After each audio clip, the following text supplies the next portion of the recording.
Hello friends, in this lecture we will continue with part 5 of the preamble. In this lecture we will continue with the preamble topic. पिछले lecture में हम लोग ये देख रहे थे कि 26 जनवरी 1950 का क्या इम्पोर्टेंस है हम लोगों की जब constitution just a minute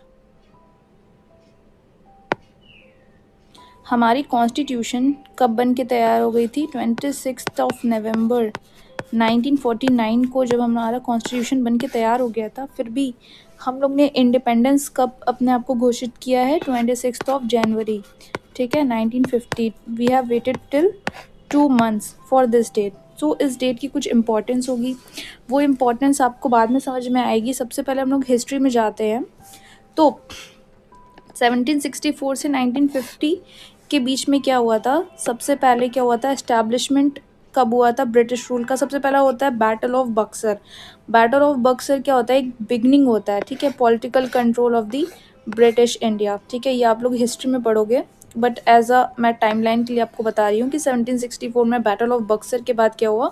British India का एक्चुअल हमारे कंट्री में कंट्रोल बढ़ने लगा, ठीक है। तो 1764 से लेके 1857 तक, 1764 से 1857 तक किसका राज था? ईस्ट इंडिया कंपनी का राज था। फिर 1857 से लेके 1947 का क्या हो गया? Crown rule. आफ्टर 1857 रिवोल्ट क्या हो गया? क्राउन रूल आ गया, ठीक है।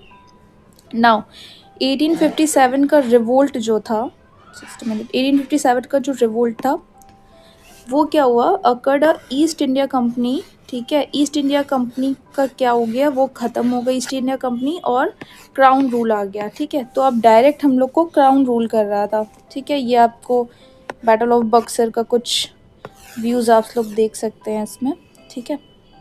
नाउ तो ये तो रही बात टाइमलाइन की, ठीक है। अब हम लोग ये समझेंगे कि ईस्ट इंडिया कंपनी के आने से पहले क्या था। हमारी जो सोसाइटी थी ना, वो दो हिस्सों में डिवाइडेड थी, ठीक है। Indian society was divided into 2 parts, ठीक है। एक थे राजा एंड एक थी प्रजा, ठीक है, ओके, ठीक है। There was no middle class, ठीक है। एक हायर क्लास थी, एक लोअर क्लास थी, ठीक है। ये आप इमेज में भी देख सकते हैं, Indian society before British rule, ठीक है। ये राजा थे, ठीक है, और प्रजा क्या करती थी? बेसिकली फार्मर्स जो थे वो प्रजा में आते थे, ठीक है। Ruling class like Raja, Nawab and zamindars, and subject class यानी कि प्रजा जो कि थे फार्मर्स। एंड फार्मर्स की जो लाइफ थी वो कम्प्लीटली किस पे डिपेंड थी? मॉनसून पे, ठीक है। अगर जिस सीज़न में बारिश हुई तो उनकी फसल अच्छी होगी, उनकी फसल अच्छी होगी तो उनके पास पैसे होंगे। बट जिस टाइम बारिश नहीं हुई तो फसल ख़राब। फिर इट्स अ विशियस साइकिल, ठीक है। तो ये थी, कोई भी मिडिल क्लास नहीं थी, एक राजा थी, एक प्रजा थी, ठीक है। तो जो ब्रिटिशर्स थे, जब ब्रिटिशर्स इंडिया में आए थे तो उनके पास क्या थी? एक प्रॉब्लम आया उनके पास, क्योंकि ब्रिटिशर्स जो थे वो अपने साथ ब्रिटिश ऑफिशियल्स को भी ले आते थे। अब जो ब्रिटिशर्स और ब्रिटिश ऑफिशियल्स को ले आएंगे, उनको अगर छोटी सी छोटी जॉब भी अपने रन करने के लिए चलानी, जैसे क्लर्क की पोस्ट हो गई, ठीक है, तो उसके लिए भी वो ब्रिटिश ऑफिशियल्स को पाउंड्स में सैलरी देते थे, ठीक है। तो कि उनके लिए बहुत ही एक बर्डन का काम करता था, ठीक है। British official came from Europe, ठीक है, उनको हाई सैलरी दी जाती थी पाउंड्स में, ठीक है। तो ये क्या करता था? एक फाइनेंशियल बर्डन था ब्रिटिशर्स के ऊपर, और वो ब्रिटिशर्स ऐसा बिल्कुल नहीं चाहते थे क्योंकि उनको प्रॉफिट कमाना था। अब वो जितना प्रॉफिट कमाएंगे वो अगर अपने ऑफिशियल्स को ही दे देंगे तो उनके पास बचेगा क्या?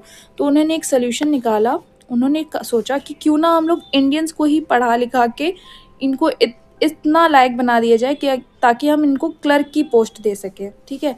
तो ब्रिटिश ने क्या सोल्यूशन निकाला कि वो एजुकेट करेंगे इंडियंस को और appoint them as a clerk. अब क्लर्क अगर इंडियन होगा तो उसको सैलरी भी हम लोग को कम देनी पड़ेगी, ठीक है। तो उनके पास ये सोल्यूशन आया।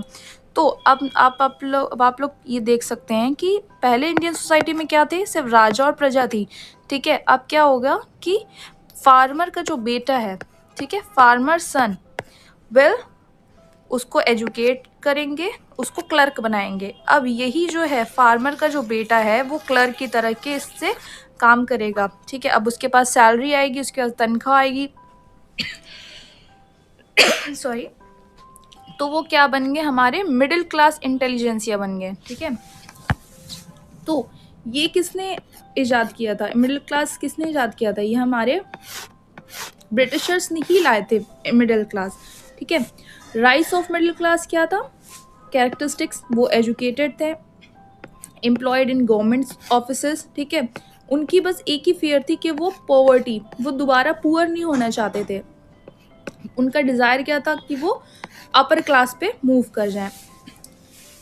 उनका मटेरियल एस्पिरेशन था कि उनको कंफर्टेबल लाइफ, जैसे अपर क्लास जी रहे हैं वैसी लाइफ चाहिए, वैसी लाइफस्टाइल चाहिए। ठीक है, तो middle class letter become the, ये क्या बनते हैं बाद में, बेस, इंडियन नेशनल मूवमेंट की बेस बनते हैं मिडिल क्लास। ठीक है, अब वो लोग बाहर जाके पढ़ रहे हैं, वो लोग अंडरस्टैंड कर रहे हैं कि ब्रिटिशर्स वर्क कैसे कर रहे हैं, उनकी क्या पॉलिसीज़ है, उसको अंडरस्टैंड कर रहे हैं। ठीक है, तो ये रही middle class intelligentsia, educated Indian clerk aspiring for progress. ठीक है, वो प्रोग्रेस चाहते हैं।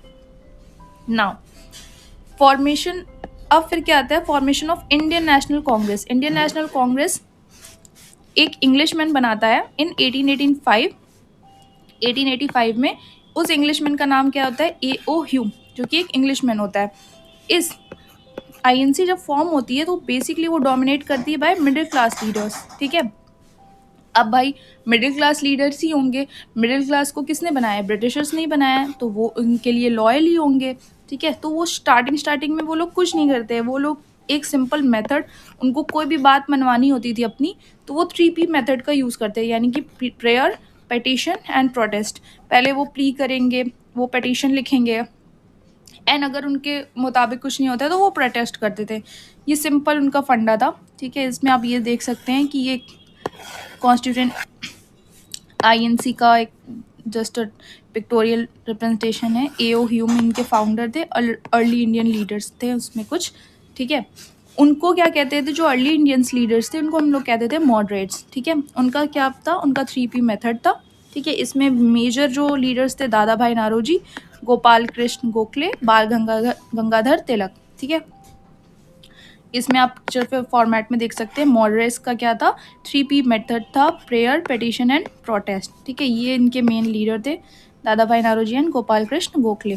ठीक है, फिर 19 जब ये बनी थी 1885 से 1905 तक उन्होंने कुछ नहीं किया। ठीक है, बट एक मेजर शॉक मिलता है हमारे मॉडरेट्स को जब 1905 में बंगाल का पार्टीशन हो जाता है on the basis of religious basis पे। ठीक है, जो बंगाल था, इसमें देखिए आप, जो बंगाल था, एक होता है ईस्ट बंगाल, एक होता है वेस्ट बंगाल। वेस्ट बंगाल क्या था, हिंदू मेजॉरिटी था, और ईस्ट बंगाल क्या था, मुस्लिम मेजॉरिटी था।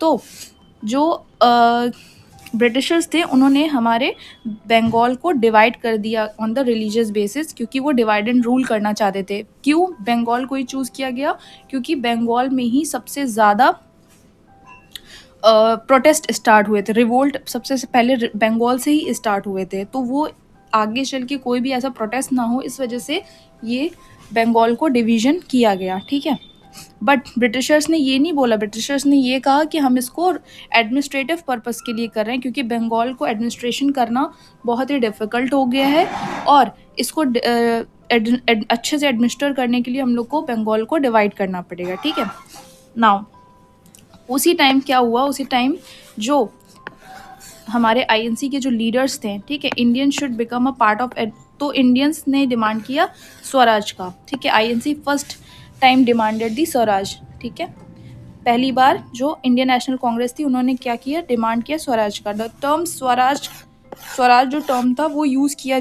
जाता है दादा भाई नारोजी के द्वारा। ठीक है, स्वराज का बेसिक मतलब क्या है कि इंडियंस को भी आप पार्ट बनाइए एडमिनिस्ट्रेशन का। ठीक है, participation in governance, not complete independence. इसका मतलब कंप्लीट इंडिपेंडेंस नहीं होता है। स्वराज मतलब कि मतलब खुद से राज करना। ठीक है, ठीक है, Indians should be part of administration, बस उनका यही मतलब था।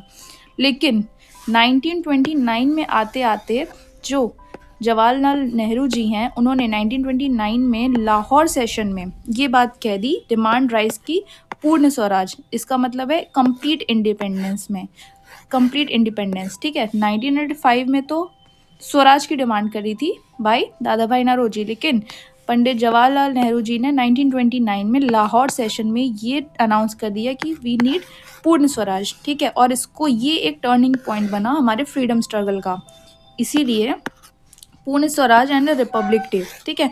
इसीलिए 26 जनवरी 1930 को हम लोग पूर्ण स्वराज डे मनाए थे, और इस दिन नेशनल फ्लैग होस्ट हुआ था नियर रावी नदी के किनारे नेशनल फ्लैग भी होस्ट किया गया था to honour this historic demand, क्योंकि उन्होंने पूर्ण स्वराज की डिमांड की थी। इस हिस्टोरिक डिमांड को ऑनर करने के लिए हम लोग उन्होंने क्या मनाया था, 26 जनवरी 1930 को डिक्लेयर किया था पूर्ण स्वराज दिवस, ठीक है, और 26 जनवरी 1950 को हम लोग ने अडॉप्ट किया एज अ रिपब्लिक डे, ठीक है। अब आपको ये, thank you everyone, please do like share and subscribe for more such videos.